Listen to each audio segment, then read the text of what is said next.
In 2025, Bolivia finds itself teetering on the edge of an economic abyss. Across the country, long lines stretch around gasoline stations, a visible symbol of a nation under stress. Inflation has surged to 13%, the highest rate in 29 years. The country is running out of dollars, literally. With official foreign currency reserves dwindling, a black market for dollars has exploded, with prices soaring 70% above the official exchange rate. Meanwhile, political tensions are boiling. President Luis Arce is publicly at odds with his former ally and mentor, Evo Morales. Their rift has plunged the country into deeper uncertainty. Gas production, the backbone of Bolivia's economy, has plummeted by more than half from its peak. Protests have become a regular occurrence. Government spending remains high, but revenues are in freefall. To stay afloat, the government is borrowing at an unsustainable pace. All of this has sparked a chilling question. Is Bolivia on the path to becoming the next Venezuela? To understand Bolivia's current crisis, we must revisit its recent past. When Evo Morales took office in 2006, Bolivia was one of the poorest nations in South America. But Morales came to power during a global commodity boom,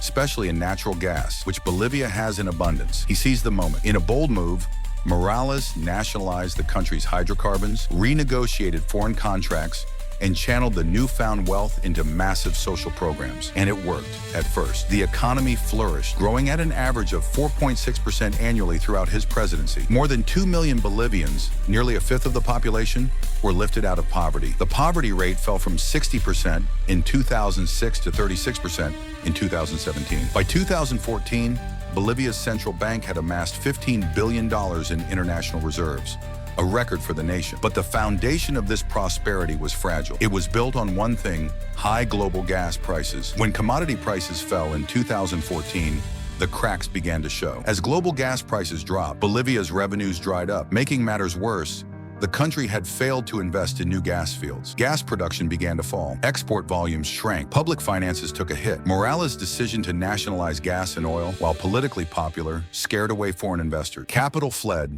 and new exploration stalled. Despite record earnings during the boom, little was reinvested into the gas industry, which badly needed technology and constant maintenance. By the time Morales resigned in 2019 amid protests and lost military support, the gas sector was already in steep decline. In 2020, Luis Arce came to power. A former finance minister under Morales, Arce stuck to a similar economic playbook: heavy state control and limited openness to foreign capital. But there was one key difference: the commodity windfall was gone. With export dollars vanishing, Bolivia's central bank struggled to defend the national currency, the Boliviano. As confidence in the economy eroded, Bolivians rushed to buy dollars. To stabilize the exchange rate, the government began burning through its reserves. From $15 billion in 2014, Bolivia's net international reserves fell to just $2 billion in 2023. By late 2024, liquid reserves, the actual dollars the government could use, stood at a terrifying $121 million.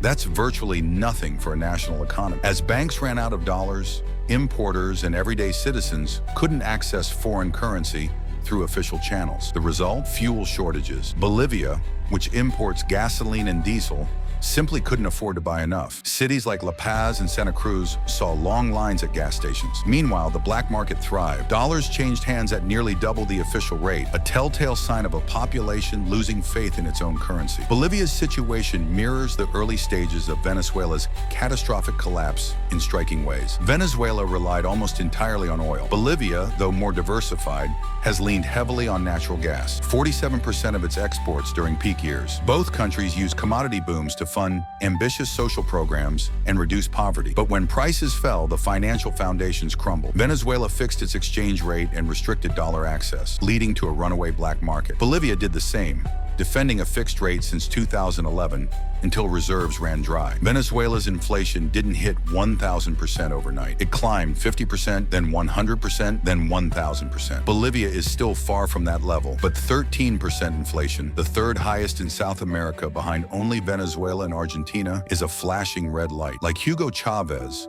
Morales changed the constitution to extend his rule and adopted an anti-imperialist narrative. Bolivia under Morales and Venezuela under Chavez followed similar paths of nationalization and heavy state spending. But there are crucial differences too.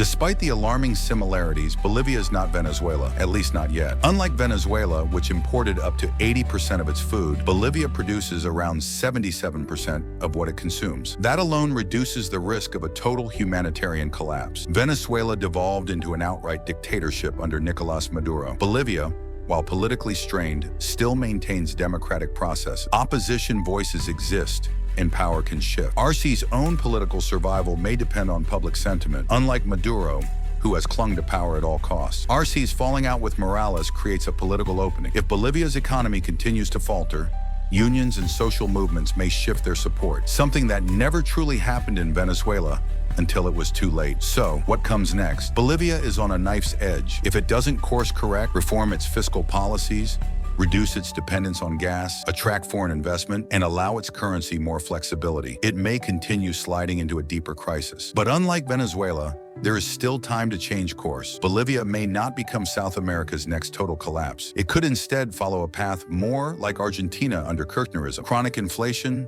dollar shortages, but a functioning economy, albeit a heavily strained one. In any case, the clock is ticking, and the choices Bolivia makes in the coming months will define its fate for decades. If you enjoyed the video, please subscribe to the channel.